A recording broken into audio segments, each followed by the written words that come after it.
Olá, olá, olá! Vamos começar esse vídeo falando um pouquinho. Mas antes disso, eu quero falar para você que gerencia uma clínica, que é dono de uma clínica, médico, que está tentando alavancar o seu negócio, falar um pouquinho sobre os três erros que travam a sua clínica de dor. Porém, eu vou me apresentar. Eu sou Márcia Moretti, doutora, pela Faculdade de Medicina da USP, e eu ajudo, através das minhas consultorias, médicos que estão começando seus empreendimentos, seus negócios, a terem rentabilidade. Então, uma coisa que eu trago aqui, que é muito relevante, né? E eu peço aqui para você, antes de mais nada, compartilhar esse vídeo com algum colega, algum colaborador, algum sócio que faça sentido para você. Ou até se inscreva aqui do meu canal do YouTube para ajudar a levar mais conhecimento cada vez mais para gente que é da área da saúde, que muitas vezes não estamos preparados para gerenciar nosso próprio negócio. E nos falta conhecimento e expertise, embora tenhamos extrema relevância na área técnica, mas a área ainda que nos falta é como vamos fazer um negócio que tenha rentabilidade, que possamos ter sucesso. Então, a primeira coisa que eu detecto quando eu faço a consultoria, de três erros mais comuns que travam as clínicas de dor a prosperar, a ter lucro, né? Não faturamento, a ter lucro, a gente vai ver que são coisas diferentes. Então, eu elenquei aqui os três principais erros que eu evidencio quando eu vou fazer uma visita diagnóstica, né? E aí eu quero falar e compartilhar com você para que você possa ter um entendimento que, embora muitos médicos digam que não conhece ou não tem interesse ou não tem tempo para olhar para esses três pontos e três erros importantes, eu digo para você que precisa sim ter um tempo, mesmo que seja terceirizado isso ou delegado por um colaborador, nós temos, quanto donos, né, proprietários, né, empreendedores, esse olhar, né, é importante, porque senão o seu negócio, embora você tenha referência na sua cidade, no seu estado, enfim, como um médico extremamente experiente em dor, mas isso não quer dizer que você vai ter sucesso financeiro ou ter uma clínica, um consultório, né, que traga lucro para você. Então é importante que você entenda isso. E isso acontece com muito mais frequência do que você imagina. Então eu peço aqui para você, antes de eu citar esses três erros, que você me ajude a entregar cada vez mais, né, conteúdos que no dia a dia acontecem e que têm formas simples de se resolver. E caso você queira saber um pouco mais, também pode me acompanhar no Facebook, Márcia Moretti, no Instagram, e assim a gente pode trocar. Ou caso você tenha alguma dúvida, manda aqui uma mensagem e depois no final diga como que você, se você achou que esse vídeo te ajudou de alguma forma. Então, vamos sem mais delongas, vamos falar desses três erros, né? Bom, o primeiro erro é a falta de gestão de pessoas, né? É um processo que muitas vezes temos quantidade, né, mas nem sempre nós temos qualidade. Como que pode ser isso na prática, Márcia? É quando você tem vários colaboradores, né? Porém, não há uma seleção desses profissionais, membros da sua equipe e colaboradores, na mesma sintonia, com a mesma missão ou compartilhando com a mesma cultura da sua empresa, ou seja, no DNA, estão desalinhados.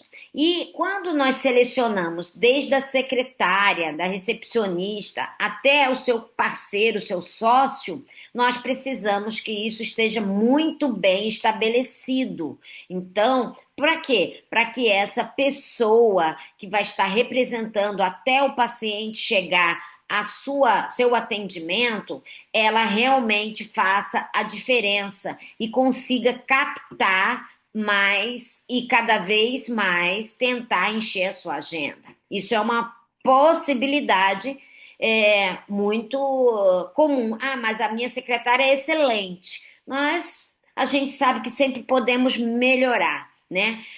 Precisamos ter nesse profissional, principalmente na linha de frente, que atende o telefone, responde o WhatsApp, que receba seu paciente, a sua equipe que atenda, né, que está junto de você, é muito importante que elas tenham treinamento estratégico e muitas vezes essa falta de gestão de pessoas resulta em baixa adesão do paciente, baixa fidelidade ou até mesmo agendas vazias, consequentemente impactando no seu resultado.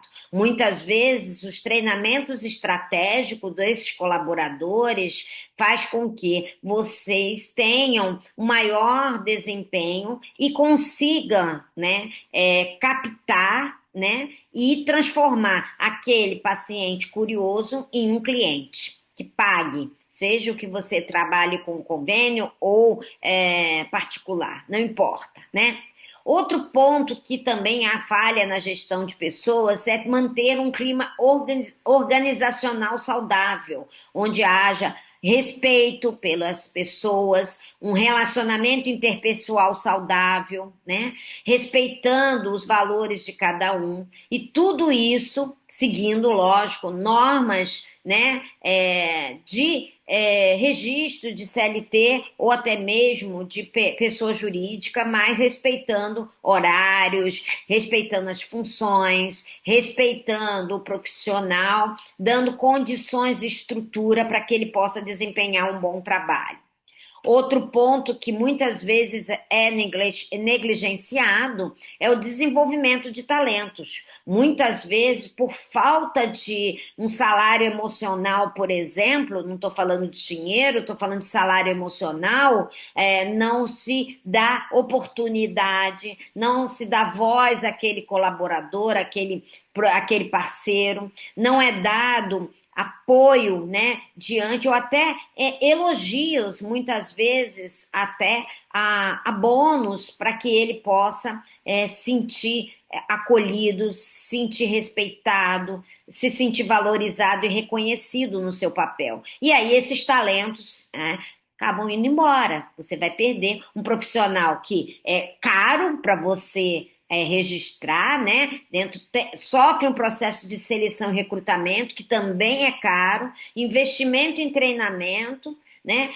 Oferecendo uma estrutura e depois ele vai embora porque ou ele não está com um ambiente saudável, né? Se sente desvalorizado, né? E não só, né? As pesquisas mostram que as pessoas não se demitem por questão salarial, mas sim por questões comportamentais, principalmente das suas lideranças imediatas. Então, por falta de reconhecimento, valorização, né? E isso faz com que os talentos e que aquele profissional acabe saindo para uma outra oportunidade, às vezes até para ganhar menos, mas que ela se sinta confortável. E a retenção e oportunidade, ou seja, a possibilidade daquele profissional, aquele colaborador, galgar novas posições dentro da sua, né? Hoje começamos com consultório, amanhã você é uma clínica, então por que não aquela secretária ser supervisora, ser uma líder, né? Ou treinar não só em relação à promoção e envolve salário, mas também em função no seu crachá, né? Então isso torna a pessoa falar, nossa, ele está reconhecendo o meu trabalho, eu tenho uma oportunidade de crescimento, né? De oportunidade interna aqui na minha empresa. Então esse é o primeiro ponto que sempre um empreendedor acaba negligenciando, que são as pessoas. E se você não trata bem as pessoas que estão ao seu redor, dificilmente ele vai tratar bem o seu cliente, né? Então, se a gente quer que o cliente saia satisfeito, nós precisamos que os nossos colaboradores estejam satisfeitos. E aí, existem várias estratégias para a gente poder envolver o profissional dentro dessas questões que são extremamente relevantes. O segundo ponto que falha muito, que eu percebo nitidamente na minha experiência, é a falta de gestão de processo, né? Muitas vezes a clínica, o consultório, por menor que seja, não tem a mínima formação em termos de estabelecimento de fluxo de atendimento, não há um alinhamento de como esse paciente chega, de que forma eu vou atendê-lo, independente que seja sozinho, você esteja com outros profissionais, outros colegas, mas não há uma identificação clara, né, do processo de fluxo desse atendimento. E quando eu falo de fluxo de atendimento, eu falo desde o momento em que o paciente, né, um potencial cliente, entra em contato, como é feito isso, de que forma ele é abordado, que forma ele é conectado e que é convertido numa consulta, num atendimento, e de que forma eu vou recebê-lo e até mesmo após o atendimento.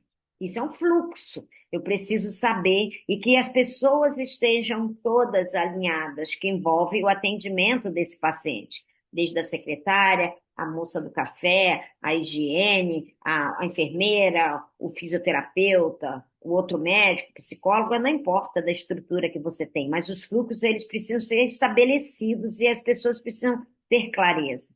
A falta de fluxo, ela causa um impacto negativo absurdo, uma insatisfação muito grande do paciente. Outro ponto que normalmente não está presente é o mapeamento e monitorização o quê? Da jornada do paciente. Como foi a experiência dele? Nós precisamos hoje, né, quando se trata de saúde, também, assim como qualquer ramo do negócio, porque nós somos prestadores de serviços, então nós vendemos serviços, né? São atendimentos, tratamentos, né? Entre procedimentos que sejam, nós precisamos encantar o nosso paciente para que a experiência dele dentro do seu serviço, do seu consultório, da sua clínica, seja algo marcante, que faça sentido para ele. E para isso eu preciso que acompanhar como está sendo essa jornada. Então, eu preciso estabelecer o fluxo, eu preciso mapear como está sendo isso, monitorizar esse paciente durante todo o processo de todos os serviços que ele está utilizando na sua clínica, no seu consultório, para que ele realmente se sinta acolhido, né? Se sinta respeitado, valorizado e não negligenciado ou subtratado. Então, isso é muito importante. E, por último, não menos importante, a falta de protocolos clínicos.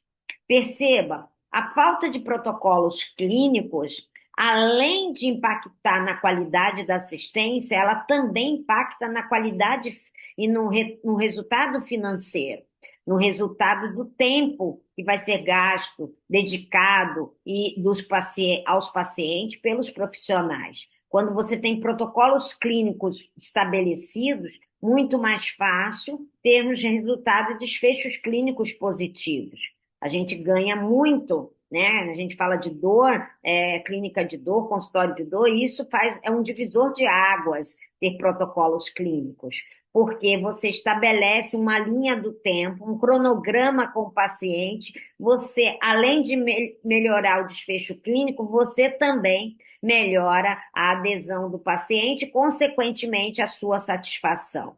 Os protocolos clínicos, além disso, quando bem desenvolvidos e estabelecidos, ele promove o quê? Uma maior rentabilidade, ou seja, você pode incorporar vários serviços num único protocolo clínico, formando assim um pool de serviços, e aí você consegue até aumentar o ticket do seu atendimento. Então, todos ganhando, não só a clínica, o consultório, mas também, né, o paciente.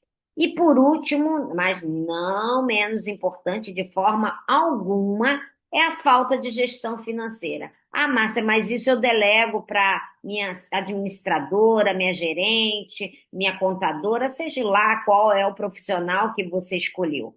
Porque geralmente, não estou falando todos 100%, mas uma grande maioria de médicos não gosta de mexer, né? De se debruçar nessa questão da gestão financeira.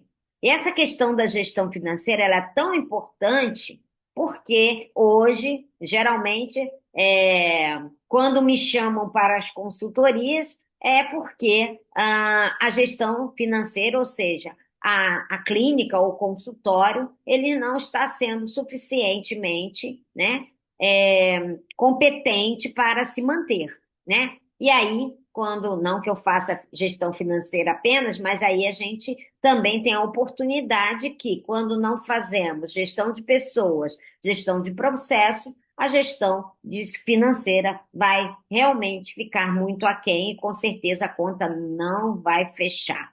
Então, o que que falta, em linhas gerais, na maioria das vezes, nessa questão da gestão financeira? A falta de controle de despesa e receita. Ah, Márcia, mas isso é muito chato, mexer com números. Mas nós precisamos parametrizar tudo que entra e tudo que sai da sua instituição, da sua clínica, do seu consultório. É muito importante, mesmo que você esteja começando, você fez um investimento para que esse empreendimento, que é o seu sonho, né, está sendo realizado, tenha sucesso. Então, eu preciso minimamente, e aí eu falo sempre, o simples bem feito, ele faz muito sentido, né? E funciona, tá? Então, se você não tem condições de ter um software de gestão financeira, não tem problema.